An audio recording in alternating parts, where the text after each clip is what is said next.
Okay, so Grant, back in January when we started our sermon series on Acts, there in chapter 13, right at the beginning, Barnabas and Saul are called by the Holy Spirit, and they're prayed for by the other church leaders and sent out. That's quite a specific kind of calling, and there's an intimation that the voice of God is heard there. But that's not all of what calling means. Could you tell us a bit about your grasp of what calling is and how that's worked itself out in your life?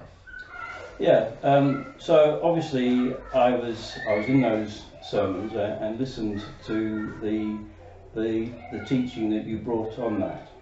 And there are several areas in your life where you look for direction. Obviously, specifically for Sue and I, one of the big ones is hand in hand, both the charity and the business. And let me talk about the business side. So we'd already started the charity, and our philosophy was to support the local Indigenous church in their response to poverty. And we were sponsoring 2 boys through the church into education. And I went to see their mum one day, who lived in a tin shed, and as I sat there, I thought, do these 2 boys aspire to anything more than this tin shed? And I felt a challenge that could I create employment commercially that paid people at the lower end. And as I walked away from her home, I felt that really strongly. I thought I can do something about this. But I didn't hear a voice in the sky. I didn't see writing on the wall.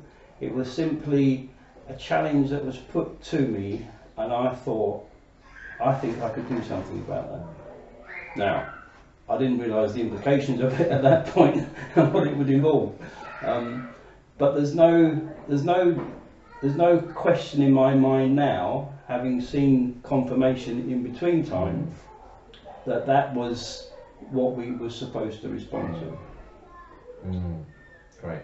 So in a sense, actually, that kind of grasp of the word calling is a more general calling that comes from Jesus' call to follow him in every situation, to respond to, I guess, the evil of injustice as a Christian, to do what you can. And in fact, Paul talks about, I think in Colossians chapter 3, whatever you do for the glory of God. So if you find yourself in a position where you can do something that you know will alleviate some people's hurt or suffering or sin, and it glorifies God, in fact, in that moment, that is what you should respond to.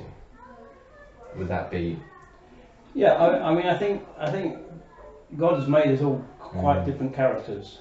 So somebody else could have sat in that tin shed and not felt the same challenge. It was an inner sense that I thought, this is wrong, and I think I can do something about it. I had no idea what I was going to do. No. That didn't come at that time. And as you'll know from my story, we tried lots of things, some of which worked and some of which didn't. But it was a strong sense that I had the capacity to do something about this. And as a consequence of what you already said, of understanding the injustice, this needs to be rectified. But the distinguishing mark, I guess, that you're saying is that contrary to what is quite a specific and perhaps vocal call in Acts, is that wasn't your experience. Yeah, so that was my point, and that was what I think I wanted to make clear, is that I think some people, when you hear a passage like that being spoken about, they think, well, I've never heard a voice, I've never seen writing on the wall, I've never had any clear indication like that. And the passage lends itself that is what happened. And all that I wanted to say was that didn't happen to me. And yet I believe that was the calling on our lives to do what we've done. So I mean, we all have different relationships with God, so I'd be interested to know, put the other way around, Yeah.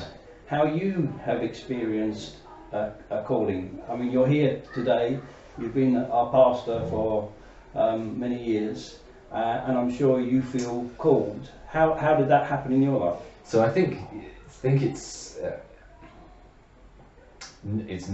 not through a vocal, a voice in the dark, or a writing on the wall either, actually, and I think that I would understand my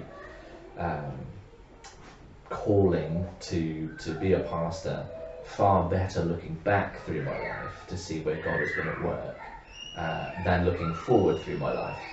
And so when I was in those positions, I had no idea that God was at work, but when I look back and see, yes, no, absolutely, very clearly, God was at work. So I think there are a couple of things that I would kind of look to now and say, yes, no, God was at work and through these ways, but I don't know that I would recognise that at the time. So one of them would be, particularly in relation to coming to Tarkhill Church, was actually Anne. And actually talking and praying with Anne and listening to Anne's voice, and that sense of together,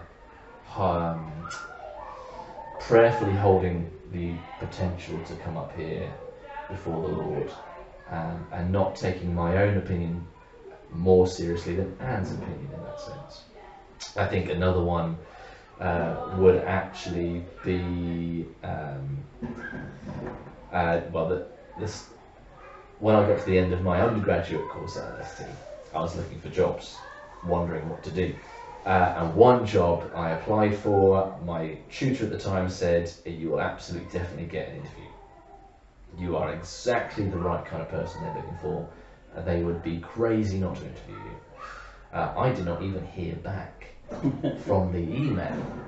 And that was frustrating, because here was something that I thought, well, maybe I could do this. I wasn't convinced. And it just never ever happened. It transpired later that I went into a local church and worked part-time for them. What I discovered is that I had emailed the wrong email address. But looking, at the time, that was very frustrating. But looking back, I can quite clearly see that would have been the wrong move. Right. It wouldn't have worked out well for a variety of reasons, and can see God's hand at work in that. So I think growing through those experiences to trust that the Lord does lead allows me to look back and say, yeah, calling develops through those sorts of ways as well. I think that makes sense. I think my own experience, I would agree with that as well. That I'd say that as we then stepped out to attempt to create commercial employment that paid people better, I'd say that how that has then worked through, and clearly with challenges, but also with successes in being able to do that, that it's possibly, when I sat in that lady's home, I wasn't 100% certain. But now today, which is 25 years later, the path that we've gone and how we've seen God at work, it has confirmed that response. And I think you're saying the same thing. Yeah. I'd also like to just say, I do think some people do hear a verbal voice or writing or even through other people. Yeah. My response when we were looking at Acts 13 was, but I've never have. Yeah. And I just thought it was important that people understand that God does call in many different ways. And so I guess for anyone who at Tarkhill Church is grappling with this, what we'd want to say to them is, don't narrow down and just focus on one way that God might communicate. Yeah. But trust Him and be open, and almost do what comes next as you wait, trusting that for God to reveal whatever it is you're holding before Him. Yeah. Would that be? Yeah, I think so. Great. Yeah. Thank you, Grant. Thank you.